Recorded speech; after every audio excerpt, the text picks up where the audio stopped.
this is probably the most unthankful time for a panel. So everyone is hungry. Big shout out to the event organizers for organizing an amazing conference. I'm jumping in here, so they really have to apologize to you guys. All of you guys are doing amazing things around heat reuse. To get things started off, why don't we do a quick round of introductions? Maybe tell people while you're doing that who your first customer was. Chris, you go first. Thank you, Jesse. Hi, guys.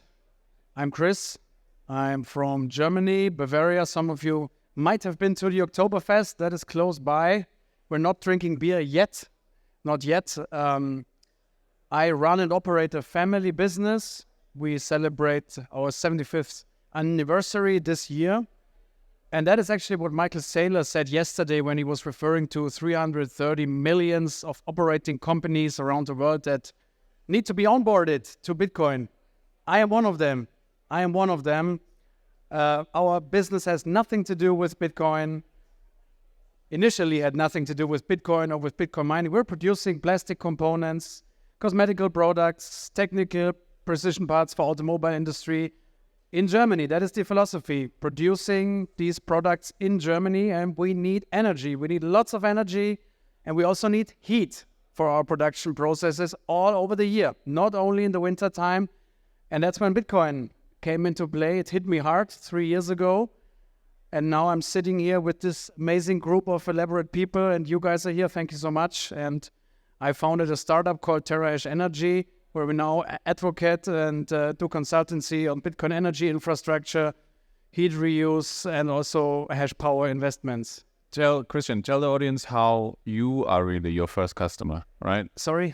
You are really your first customer yourself, right? Yes, we do self-mining. I'm my own customer at the moment. All right, there you go. Chris, you're next. Yeah, my name is also Kristian from Switzerland.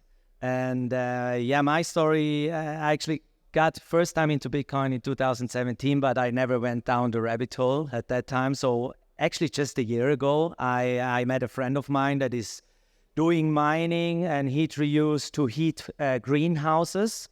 And I got so fascinated by that, and actually using waste heat of computing power makes just so much sense, but I never thought about it. So my first question was, can we also do this for family homes and apartments? And he said, yeah, of course.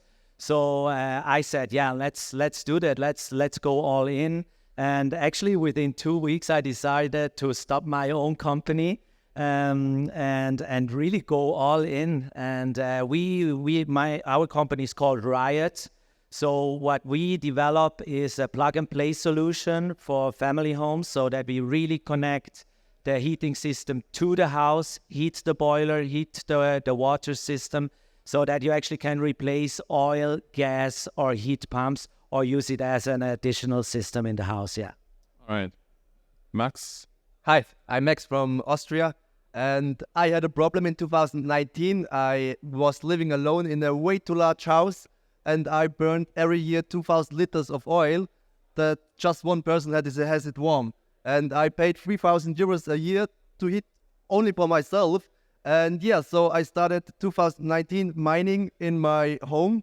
And yeah, then I did not only have energy costs, I had also heating revenue, and I was not burning oil anymore. I was heating with electric power, and also saved thousands of euros of heating costs every year. And so I was my first customer myself. And 2022, I started with 21 Energy. We make Bitcoin heaters. Yeah, that's the story. Both of you guys also have a booth here, right? So if you want to, if people want to go check out their products, they can. There's a big difference between that side of the panel and Kristian, because Kristian really addresses the SME market in Germany. He says, hey, like, look, there's certain setups in the German industry right now where it might make sense to produce the heat from Bitcoin miners instead of producing or consuming gas, right? So maybe to further introduce your companies, tell people which markets you're addressing, like with your product, with your service, who are you talking to? Yeah, I would love to do that. I guess you have to understand my background or where I'm coming from. When you produce something in Germany, and you guys know that, we have an energy crisis in whole Europe, and the energy prices exploded. Also for us, we got into the spot market where prices can change each and every hour in Germany, in Europe.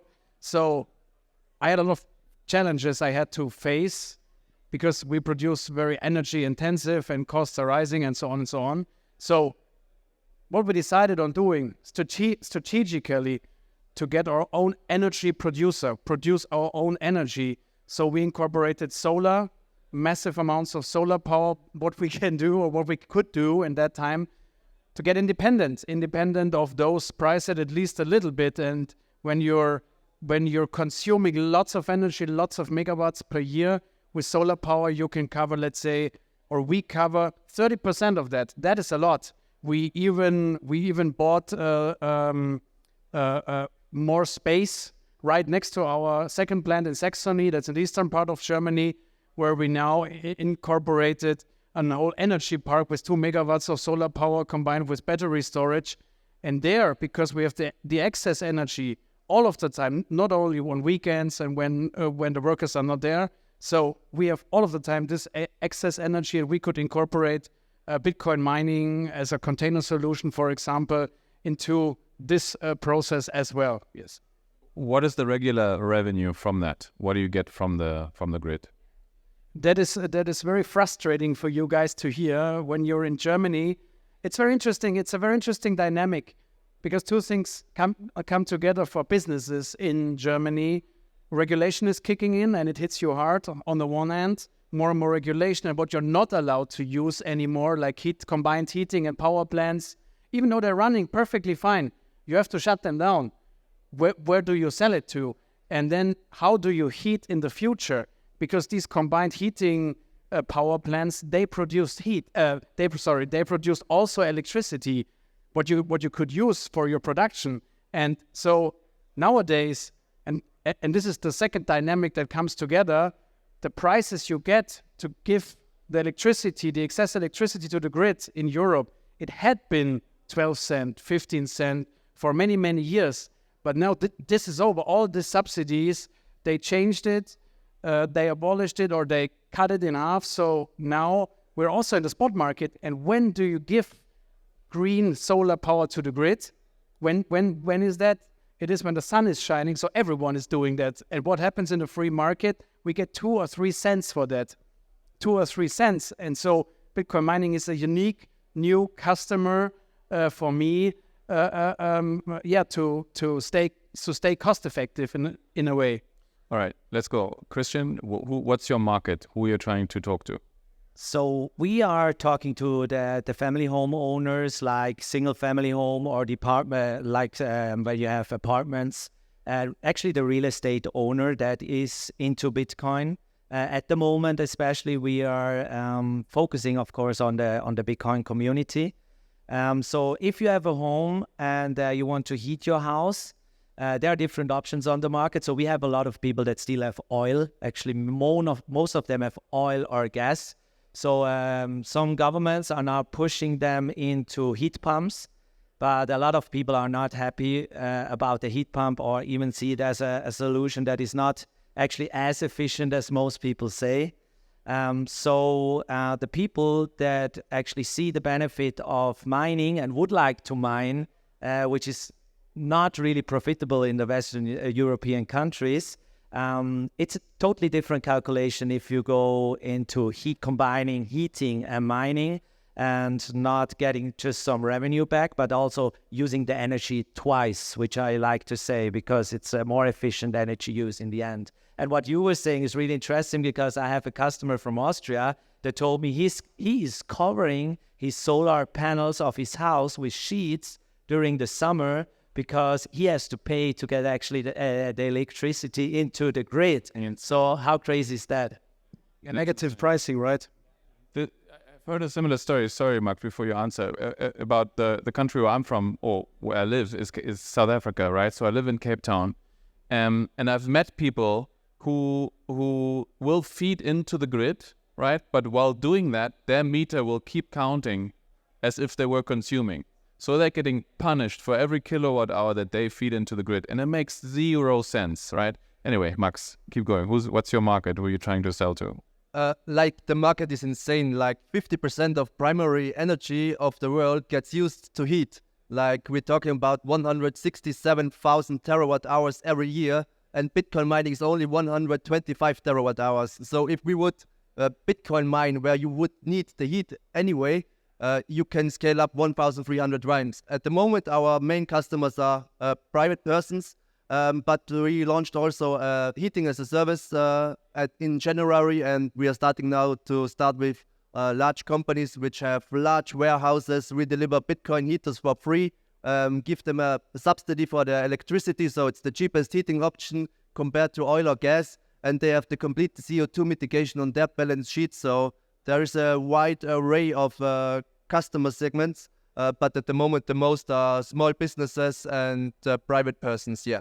Let me before we get into the meat, and I throw a couple wrenches here to keep it interesting, because I'm sure everybody here understands producing heat from electricity. It's not that fantastic or not that crazy, right? Tell the audience, please, where you get your miners from. Like when you buy them, why shouldn't they just say, hey, I can buy my own S9, I can buy my own M50 or whatever, and put it into my living room and turn it on? Why do they need to buy your products? Maybe Chris start first. I mean, we are specifically targeting a customer that is into Bitcoin, that understands the benefit of mining, but is not really on the technical side. Because there are some solutions on the market where you can build your own box and your own heating system and stuff like that. But actually, also from my background, because I really got into the community and everything a little bit more than a year ago, I saw also on all the events that I went, that people understand mining, but they don't want to think about all the technical parts. So that's why we said, okay, we need really a plug-and-play solution. We have a nice design. And I was working for Tesla in 2014 as one of the first employees in Switzerland. And I see a lot of similarities, like going into an old industry, at that time, the car market.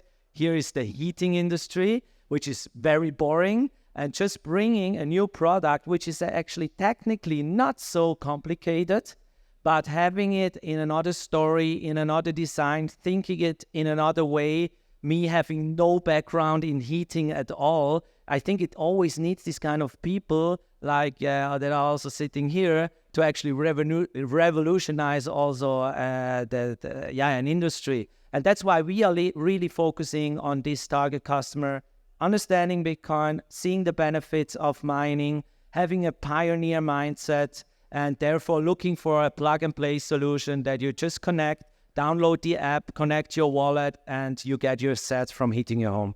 Max, why don't people just buy an S9? Why do they buy your product? And what makes it better than any other competitors that you have?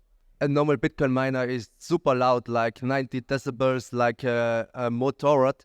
And our Bitcoin heaters are plug and play, and they are quite like a fridge, like 35 decibels. You can't hear them. Everything built into it, Wi-Fi connection. You just plug them in, and within 5 minutes, you are good to go. You mine Bitcoin, heat up your home, and save a lot of energy costs. Get back a lot of energy costs, yeah. And Chris, what value are you adding to companies? It's a very interesting and very good question, and I'm always a fan of going through the whole customer experience process, do things. So what we did is, like, where do you get miners? Who can you trust that these machines are real machines with certificates and so on and so on? This is the first huge challenge. And then, like back in the day, 2 years ago, if you want to integrate mining into your heating processes, that's a whole different story than just plugging in air-cooled miners and switching them on. So these are challenges as well. Like and what we found is that companies, they want to deal with one person, like one face to the customer, where you get like maybe also trainings, because you have to advocate and you have to talk to C-level management. They have to explain themselves to general public. Why did you integrate Bitcoin mining? They have to explain themselves to their employees. I had to do that as well. Like, people came to me, my own employees, what are we doing there? What kind of data center is that? So these are very interesting aspects. So you need to have trainings, a common understanding as well for your employees, and the technical aspect, of course, when you're using immersion mining or hydro mining, a whole nother set of knowledge is necessary. To play devil's advocate a bit, right? I would say in most of the markets that you are active in, the kilowatt hour of electricity and to just burn it or convert it into heat is much more expensive than doing the same thing with gas, right? We've talked about this a little bit already. I know Max and I have had a conversation about that, but I think it's very interesting. So I want you to explain how your product helps people save money, right? And what sort of thinking has to go into it? Like, do you value no KYC Bitcoin? What is the opportunity cost, right? How much money are people losing? Maybe Max, you can go first. Like in Middle Europe, you pay for an average European household approximately $3,000 to heat up your home, with oil approximately $3,200, and with electrical heater about $4,100. But if you use a modern Bitcoin heater, you mine approximately $4,200. So you're getting back $100 more than you pay for the electricity. That's with an Antminer S19K Pro, you got back 28 cents per kilowatt hour. So if you pay 14 cents for gas, if your current heating system is, for example, gas, and you pay 14 cents, the electricity can be 28 cents more expensive than the gas. So up to 42 cents, it's more profitable to heat with Bitcoin mining. And if you value also KYC Bitcoins more than normal Bitcoins, or if you value also the CO2 mitigation, the electricity could be theoretically even more expensive because you have additional value creation. And if you also, a huge segment is excess energy monetization in the summer. So you could also use, if you have solar panels, also the Bitcoin heater in the summer to monetize the electricity even more. All right, but the existing solutions cost a homeowner nothing if it's already there, right? They have to invest first into one of your products, right? What goes into that thinking? When do they have their money back? And again, people, how much do people have to understand about what the hash price is, how much revenue they're making per kilowatt hour? There's a lot of knowledge that goes into it, into Bitcoin mining. What do you sell people there? Like, do you sell to people that they make their investment back, or what do you communicate? Like, I think I cannot say what's the Bitcoin price of tomorrow. I can only say what was it over the last 48 months, what was it in one Bitcoin cycle. I think that's the most reasonable and plausible. There is one bear market, there's one bull market, and there's also one halving included. And then we say, okay, this Bitcoin heater had cash back over the last 48 months of that. And here is our profitability calculator. Calculate it, please, for yourself. And do you feel comfortable with an amortization period of 2 years or something like that? Whatever the result is. And yeah, that works then really great. Yeah. Yeah, so for us, we are actually replacing an existing heating system, or you can use it also as an additional heating system. So for us, we really install into the house. You have your system, you don't feel different. You have exactly the same heat. You just have the Riot One or as a Bitcoin heating system. So we compete against, at the moment, mainly against the air heat pump. Because oil and gas, it's not the future anymore. People want to be more sustainable. So the air heat pump is actually something that is pushed from governments. So there, they always sell it like you put 1 kilowatt hour of electricity in, you get 3 kilowatt hours of heat out. So, and we have like 1-to-1 with Riot. So yeah, it's more efficient from that perspective, but there are different factors coming in, like outside temperatures. If you have 10 degrees outside temperature and above, you have that efficiency level. But if you go down to 5, 10, or even minus, you're on the same side as we are, one-on-one. But you are using electricity just to heat, not to create any value. So what we say is, why not invest a bit more from the electricity side from the beginning? Because a heat pump on average on the whole year is around 1 to 2 on efficiency. So that's the financial aspect. We are calculating a bit more conservative than 21 Energy is doing. We looked at 5 years back, looked at the next 5 years, but also doing like a 50% discount on that. And we are at around 20 cents that come back per kilowatt hour that you put in. So now, do you believe in Bitcoin? Everyone has his Bitcoin price in mind where he would sell something. So you have to consider that. Do you want to use energy more efficiently, which you do with a Riot One by using the energy twice? And do you believe in heat pumps or not? And then you have to take the decisions the decision where to go. And as he mentioned, Max, if you have a solar system, even though in the wintertime you have not that much sun than in the summer, it still changes the whole calculation. And you go up to 30 cents or even 40 cents and you get profitable. So people are asking, do I get the money back? And I tell them, yeah, you get the money back depending on your Bitcoin price. But in the most conservative aspect of you, it takes around 8 to 10 years. Our investment is around 15,000 to buy it. Heat pump starts from 25 upwards. So yeah, you have less investment in the beginning, but you have a bit more after. And then if you believe in Bitcoin, I think you're going to earn while heating your home. Let me just add one thing. What you said, when you believe in Bitcoin, Bitcoin miners are the most bullish Bitcoiners. So people who decide on investing in those great solutions those guys have, they believe in Bitcoin and believe in Bitcoin going up and believe in Bitcoin having value.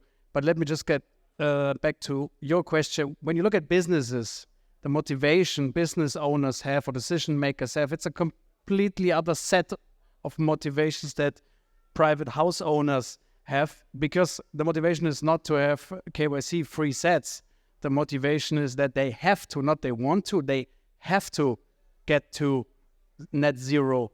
Their products, their services, what they offer, they have to get to net zero. So what happens is in there, and that's the same for my company as well. We use oil and we use gas. We have both to produce heat. And it's not only market aspects that it gets more and more expensive to use these technologies, even though they're here. You have those machines and those heat-producing machines. The most important thing is that the subsidies get cut and regulation kicks in, and our customers, with all the ESG requirements and those frameworks and corporate social responsibility, they look for products in a worldwide marketplace that are CO2 neutral, at least until 2040. The EU and also Germany agreed on having that. So these are motivations people have. And your second question, how much do these decision makers and companies need to know about Bitcoin mining? And that is also true for German landfill owners and also for biogas plants in Germany.